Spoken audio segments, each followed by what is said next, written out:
Hi there, and thank you for joining us on the Overcomers Overcoming podcast. We feature those who are in the process of overcoming or have overcome any type of life encounter, life obstacle that at the time seemed to be almost insurmountable. With this podcast, we have three objectives in mind. Our first objective is we want you to know with a confident resolve you are not alone. We want to work with you. We want you to know there are others who are working with you, who want to help you through whatever you are encountering, and together we will get through whatever you're experiencing. Our second objective is there are multiple options for any life encounter you are facing. We want to help you develop a resolve that there are various options and solutions to any life dilemma. Our third objective is to help you with critical thinking skills. If you're encountering something that was possibly a decision you made sometime in the past, and if you had the opportunity for a life redo, you would make a different decision. We want to help you with those critical thinking skills that can help you make an informed decision and not encounter what you're going through at the moment. We are the Cooper Culture, a veteran-owned business. We work with business personnel and families to develop and sustain connected relationship cultures within their families and organizations.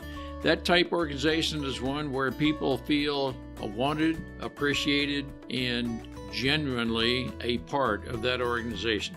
I'm with my wife and business partner, Marty, who has helped me facilitate this podcast. Today we feature Austin Davis, who has a great ministry and an outreach to children who are experiencing various, I'll use the term, life anomalies. These children could be addicted to various habits, behaviors. These children could be a product of family life. They could be a product of any type of learning disability. But Austin has a great ministry where he reaches out to these children and has a time with them and has a very defined program while he can help those through mentoring and therapy overcome any aspect of the past that may be inhibiting them from living their full God-designed potential. Marty, what are some takeaways we can learn from Austin? I'm glad that Austin is in an organization that helps these teenagers, because the teenagers today are going through some life struggles, not only with addiction or other aspects of trauma or whatever, but then also with those children that think different and are bullied.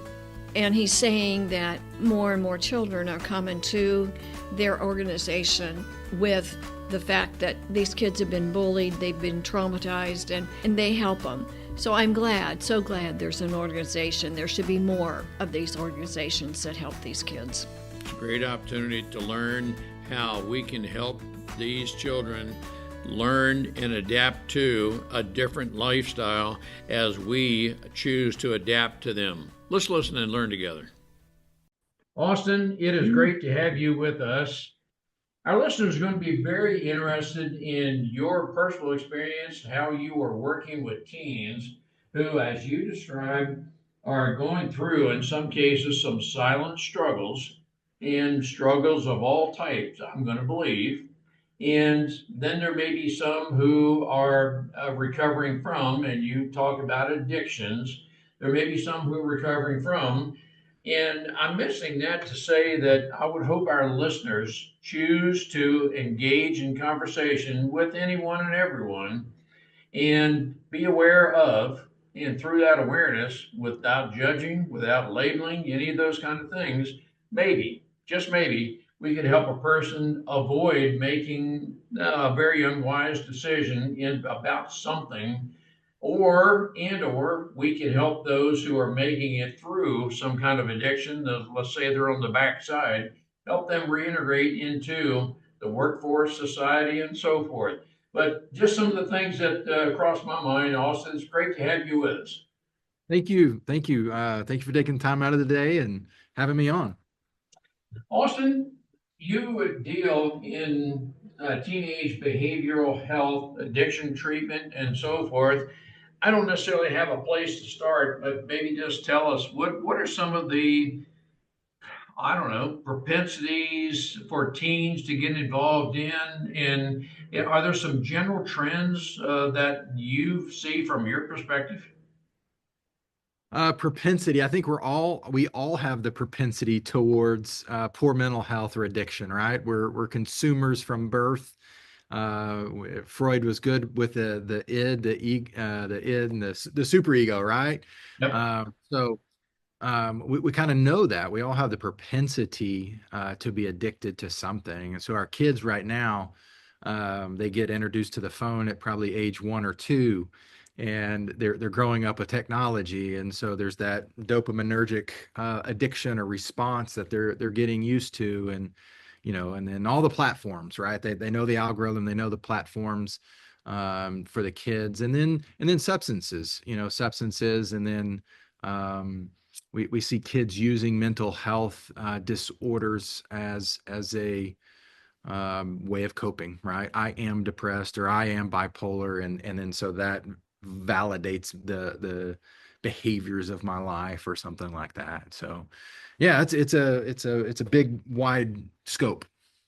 Let me ask you, it seems very elementary, but let me ask you about the term mental health. And I'm asking you this because I used to think mental health and mental illness were synonymous terms. I now know for me personally that I had a very poor mental health as in younger age. I used to think I was dumb, stupid, couldn't speak to you, and if I were now what I was then, I wouldn't be able to talk to you now. But I can now freely understand at an earlier age I had a very poor mental health, but I don't think I was mentally ill. But do you differentiate those two terms at all, Austin? Um, yeah, they do get used synonymously at times, and I think mental health is something like my physical health. After we finish this, I'm gonna go work out. I'm gonna go take care of my physical health.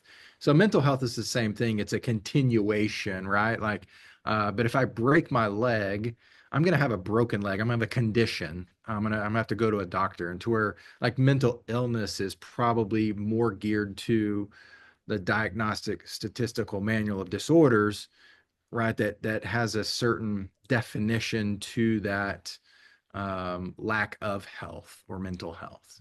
Okay. Would it be fair to say our mental health can be affected by those with whom we have in our circle of friends and books we read, those kind of things? Absolutely, absolutely. I tell our teens, like, show me your friends and I'll show you your future.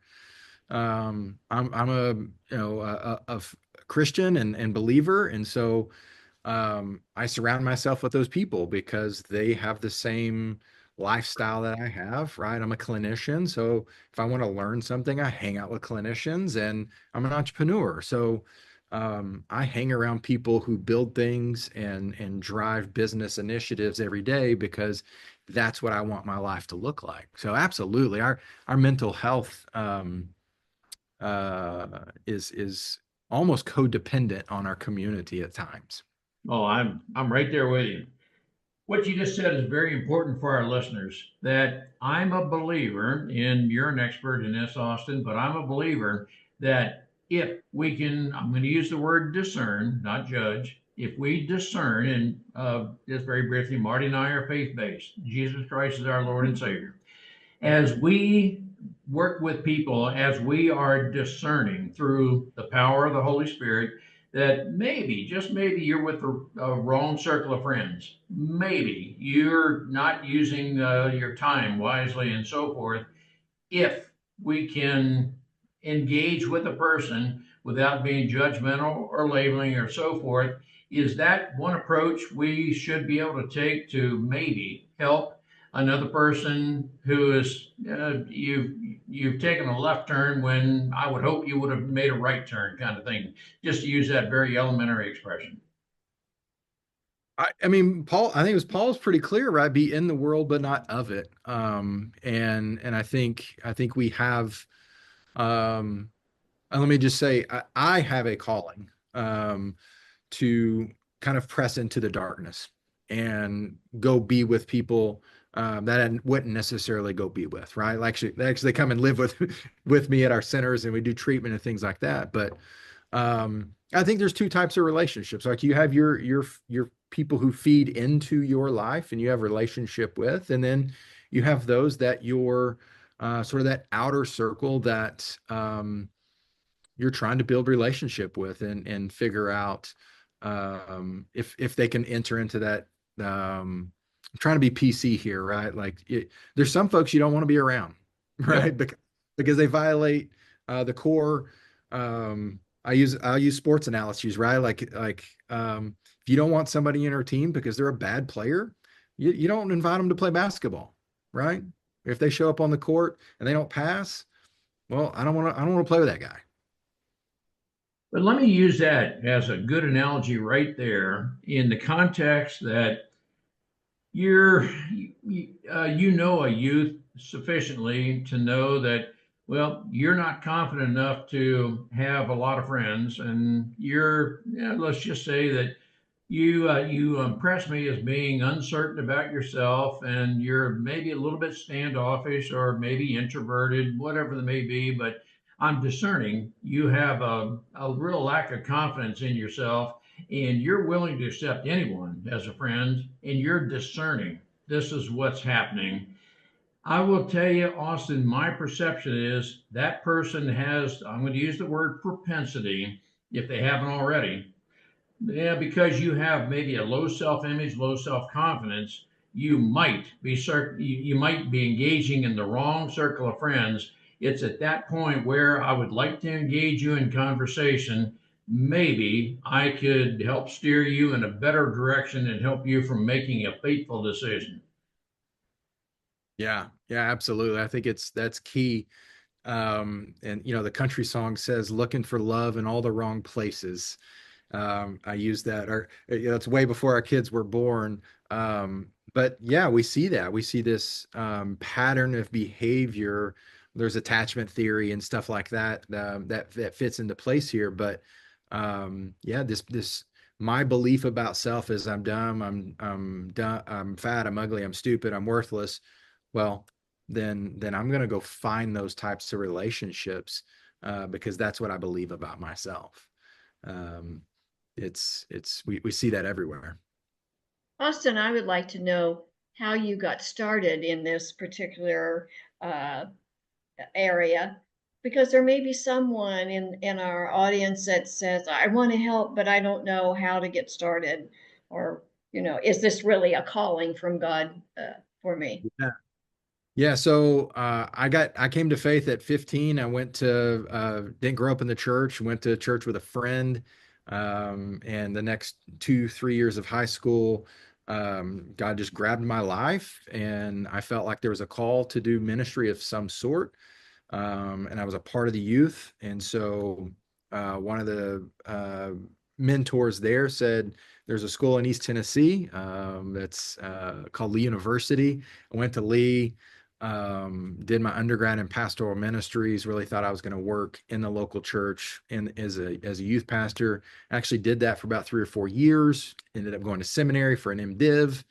Um, and all along taking counseling classes, because I saw that as a parachurch sort of, where it was going, right? Like people needed to have, real answers to real problems that Hebrew and Greek, exegesis wasn't filling that gap. And so I did the counseling route, and then it just immediately the lights kind of came on, and, started working at mental health facilities and, psych hospitals and things like that. And then that just kind of snowballed into where we're at today with 4 treatment centers and anywhere between 75 and 100 kids at a time, that we're seeing, with mental health and substance use issues. And so how do you get started? If you're not called, to this industry, I will push you away all day long, because just like going into the ministry, if you're not if I can convince you it's not important, then you're not called. Or like it's a drawing. It is. There are days where I want to drive a dump truck for a living, because of what we do, because it's hard. And so that calling wakes me up every single morning to get back and fight against the darkness that our kids are facing, that our families are facing, and to see if we can rescue one of them.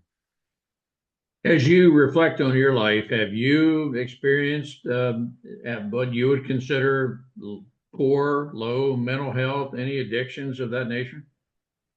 So every single kid on our boys' campus, when they meet me for the first time, they go, "Mr. Austin, what drugs did you use?" And I go, "I didn't." What do you mean? You got long hair and you own a treatment center. How do you do all that and never use drugs? Well, the short answer is Christ chose me, set me aside, right? And I said, but what makes us the same? And I go, did your parents divorce?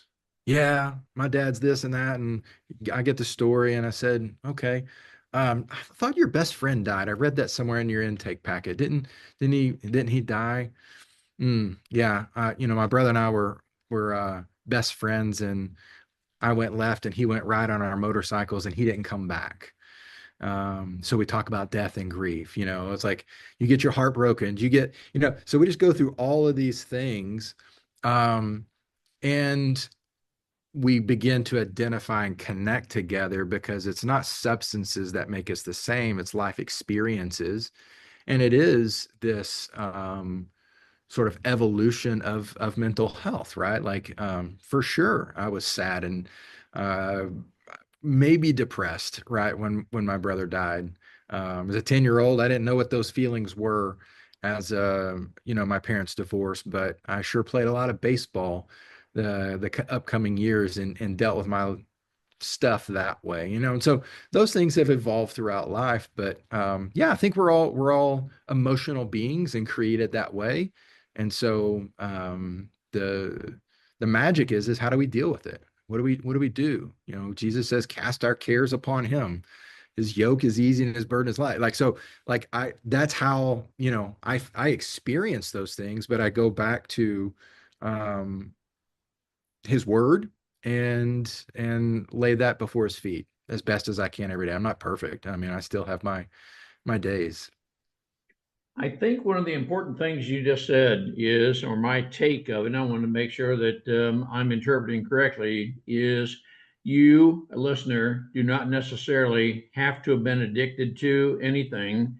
You can have, let's say, a drug-free, alcohol-free life, but you can be a very useful catalyst, if I could use that term, mentor. You could be that person to help a person through and so forth. Would I be accurate from your perspective in that assessment? Absolutely. A kind word. That's all people need most days, is a kind word. One of the things I talk about is I care about you. I don't necessarily have to use those words, but also I'm going to believe the person with whom we're working, even if I didn't use those words, it's not necessarily because I chose not to, but if I do in fact care about you, is it your experience my actions will demonstrate that I do in fact care about you? And that's a lot of what teens want to know, that you do care enough to help me. Yeah. I mean, what's the phrase? People don't care about what you know Until they until. first know how much you care. Right. I mean, so that's the first rule of thumb. I'm a licensed professional counselor supervisor, so I do supervision with upcoming therapists and things like that. And that's pillar number one, or the very foundation of every therapeutic relationship, is build trust. And it everything from the temperature in the room to where the seats are positioned, to the words you say, the how you say them, all of those things display that level of trust and rapport every single time. So yeah, absolutely true. Now, for the parent, grandparent, otherwise caretaker, anybody in whatever capacity, if they're uh, the person in their within their sphere of influence is going through drug, alcohol, whatever, is it your experience they have to reach a decision to want recovery as opposed to, man, I'm going to take you to Austin and I'm going to somehow force you into a better life? Talk to that person who says, man, I can't even get this person to make a decision. Yeah, so our demographic is 13 to 17-year olds. And no 17-year-old, I can't say no because we've had one in 1,000 probably, call us, and that's probably the real ratio after about 5,000 kids. I've had probably five in 7 or 8 years call and say, "Hey, I want help. I'm hit my rock bottom." Uh, but most of the time, our kiddos come because parents want them to. And the first 30 days is us um, building rapport and being very patient while they complain and yell and scream at us and say, "I don't need to be here," you know, and all the while they're showing us the behavior of why they need to be here. And then there's like the second 30 days of where they actually trust us enough to say, "Hey, I've never told anybody this, but this, and this happened in my life." And we get to work through those things through the treatment plan. And then the last 30 days is like, okay, you've always coped with this thing in this way. Let's learn a new life skill. Let's learn a different way of coping with that stress mechanism. Um, so short answer is at some point, everybody has to raise their hand at some point in this journey and say, "I want help." We can help all day long, but until they buy in, it just nothing sticks. I have heard, in neither Marty and I have been addicted to, nor we just don't consume drugs or alcohol, but we have heard from some who have said, I was in the addiction so deep that I just had to, you're just going to have to wait for me to get on the upswing. I guess that's the term I would use. But it's a matter of time, and there's nothing you can do. You can't make me do anything. There are some parents that we know of. We've interviewed them who have said, "I will not let you into my house." It's a very very difficult decision, but I can't let you into my house in the state you are in. You're going to have to live in the woods, maybe figuratively or literally, for some period of time. But you seem to be saying that parents bring their kids in, which is, man, I'm just happy to hear that. But yet there's some who, man, are so deeply addicted. Parents, caregivers may say, "Man, I can't even get this person in my car." Yeah. Now above 18, so ours are 13 to 17-year-old, right? So in Texas, parents still have some rights.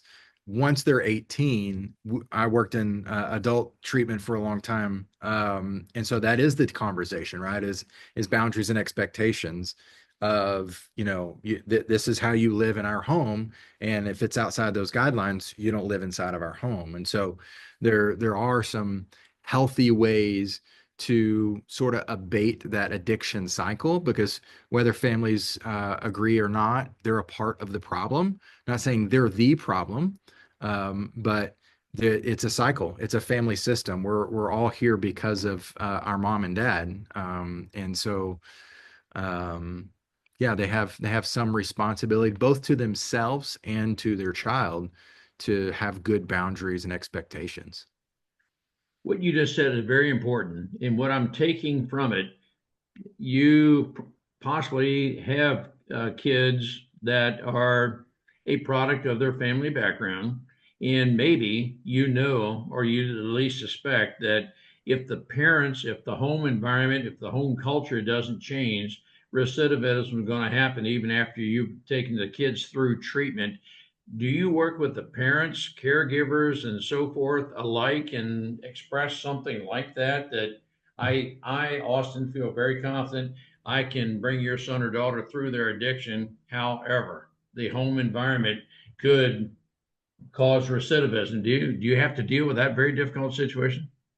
Yeah, so it's one of our core pillars is family work and family systems, and so we don't just work with the kiddo. If you think about the little duck you pull out of the oil spill and you clean it off, and then you just set it back on the ground. Well, it's going to go right back to its habitat that hasn't been cleaned up. So we can do that over and over and over. We don't want to do that. We want to go clean up the source. Um, and it could be substance use in the home. It could be, mental illness in the home. It could just be normal, capitalistic white American issues, right? Of entitlement or something like that. But we're going to go and clean those things up and address them just head on with the families. Do you have a sense of the rate of recidivism from those you treat, the 13 to 17-year-olds? Do they remain clean, or are there some that are facing recidivism? Yeah, so we have a 13-week program. They're here for 90 days. Our kids have a 92% success rate over, like, we follow them for 12 months. So over 90% of them stay sober, clean, if they stay the 13 weeks. So as that number of length of stay kind of trickles backwards, and so does the recidivism. So close to 50%. If you stay 50% of the program, you got a 50-50 shot of staying clean and sober.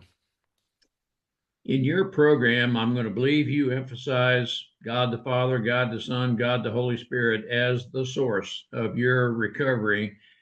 Is it those that do make that life choice? They become, for those who are not familiar with the term, born again into the new life. Is it that ultimately, Austin, that brings people through and helps them avoid recidivism? I think it's a large part of it. And gosh, we've baptized like 400 kids. We got a pool and a lake. So, so that it's not, we have a very clinical and very strategic clinical program.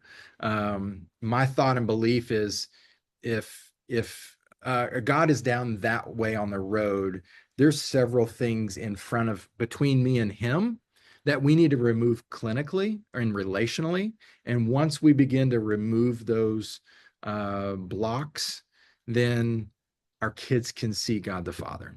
And he's standing right there going, hey, remember me? And so that's a large part of what makes us unique and how our treatment model exists, is both clinically excellent and Christ-centered.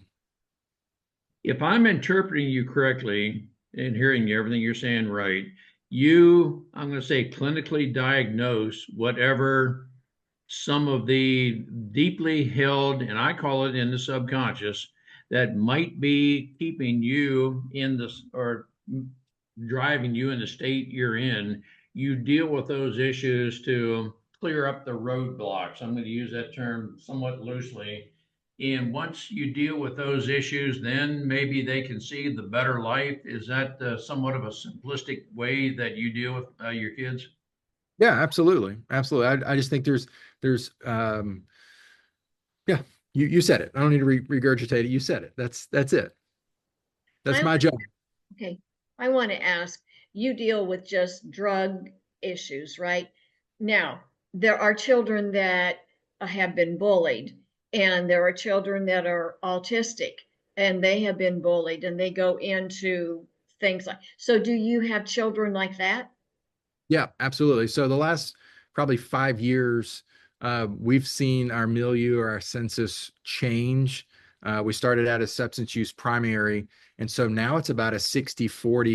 40% of our kids are not using substances at all.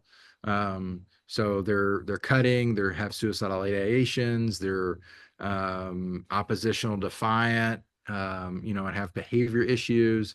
And so we really treat both set of symptoms at the same way. It's who are you? That's the question every single kid looks in the mirror and tries to answer. And when they've got TikTok, that's their source of information about telling them who they are, right? And that that spiral out of control is just not manageable when it's not based on God's word. You know, when there's not a capital T truth to reflect back to them, who am I? No, I think that's very interesting, what you just said.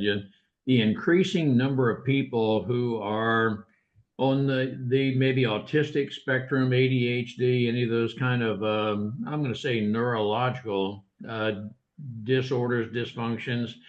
Are you seeing from your perspective, are you seeing an increase in the number of those people who are becoming autistic, ADHD, and so forth? And really, the genesis of my question: are we just able to better recognize those people, or is there something that's causative in increasing the number or percentage of those who are of that neurological disorder?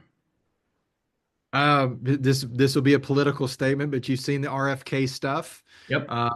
and just the hockey stick of autism and related disorders across the last 3, 4, 5 decades. And so I do think there is some causality there, just from birth, right? And so therefore every other healthcare sector is being affected with ASD type of things. And so yeah, we see probably 1 in 5 kids probably has some sort of either undiagnosed or pretty prominent and needs to be diagnosed spectrum type of disorder. And so ADHD, I'm a child of the 80s, and so like everybody, that was our thing. And so I think it's very different because of the technology implications with our kids now, and attention spans and the way school works. And so some of it's both organic and situational with a lot of our kids. And so we take away their phone, we take away their drugs, we take away sex, we take away TV, and a kid's sitting over in the corner reading a book, and you're like, what? Wait, he hasn't done that in years. Well, that's because neurologically and sympathetic nervous systems have sort of regulated because the stimuli is not there.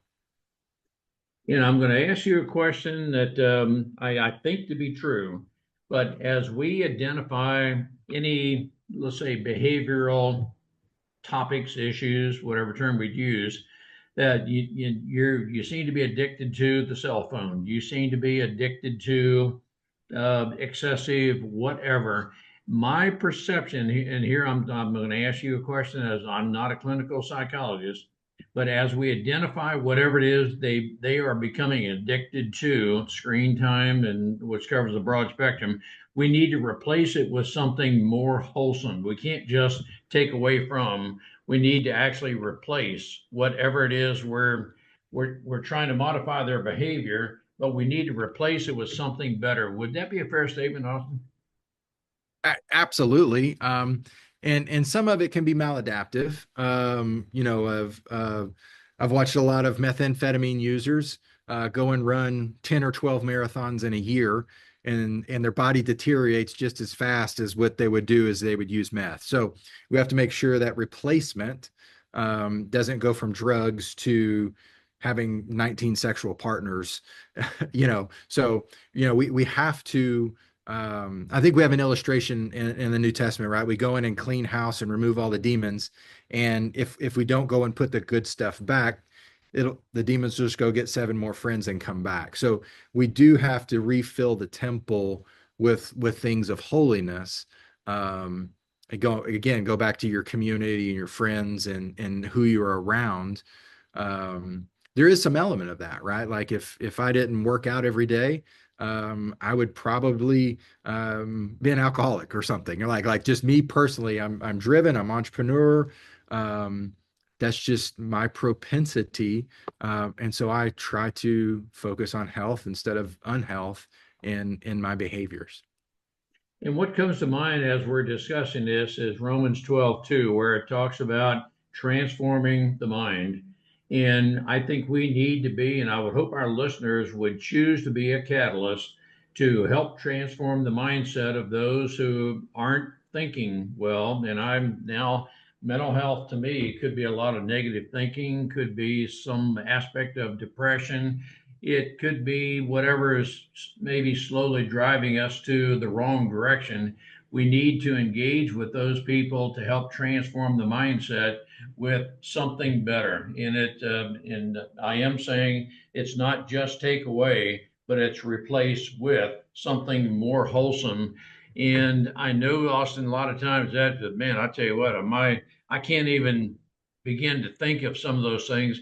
That's where people, I think, as we choose to engage with others in a community outreach, let's just call it that, support groups, whatever the term, I think we can help each other devise some healthier thought things that can help a person through whatever it is they're going through, or maybe even help a person avoid getting into something fateful.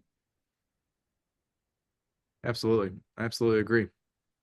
Well, Austin, on behalf of our listeners, I want to thank you for the ministry you are in. You're into personal health, you're into mental health, into helping those who are having struggles with and have made maybe some wrong choices. And I want to tell our listeners, we're not here to focus on any facts that a person has made wrong choices. We want to help them on the right side, and right being perceived in a lot of different ways. But we want to help them make it through best decisions, and we want to help them make better decisions. And I think surrounding them with the friends and the positive influence, the longer we are persistent in being able to do that, the greater the benefit we're going to be to others. Is that a fair statement? Absolutely. Well, Austin, again, thank you so much for your ministry and what you're doing for the teens. And I would hope our listeners would choose to engage with you. Let's involve ourselves with others who are in whatever state they're in. But and I know there's some of us in the context of silent. We talked about that from the very beginning. There's some of us who would never divulge any negative thoughts we have, because we don't know what you may think of us. But as we truly engage with those people, and we develop the trust and friendship of which you very clearly discussed, we can help others avoid very fateful decisions, even to the point where maybe they could acknowledge, yep, I'm not as good off as I need to be, but with your help, I'll make it. Yeah, absolutely. Thank you guys for having me. Thank you, Austin. We appreciate it. Have a great day. Blessed day. We appreciate having the opportunity to share our and our guests' life experiences with you. The Cooper Culture advances organizations to achieve and sustain high retention rates, connected communication, and trust through personality insights and principled leadership. You can contact us at our website, thecooperculture.com, and you can contact us directly at ron@thecooperculture.com or Marty, Marty, at thecooperculture.com. We work with you to help assess aspects of your culture to advance the environment and people to their best performance. We do that through our staff of certified personal performance coaches, leadership trainers, keynote speakers, and DISC personality behavior experts. You can book a speaking engagement directly through our website by contacting us at ron@thecooperculture.com. We look forward to sharing our life experiences with you, some of which are profound, some of which are pretty funny. Some of those life experiences are ones we'll never do that again because we've been through stuff. We truly look forward to working with you, speaking with you, helping advance you in any way that we can.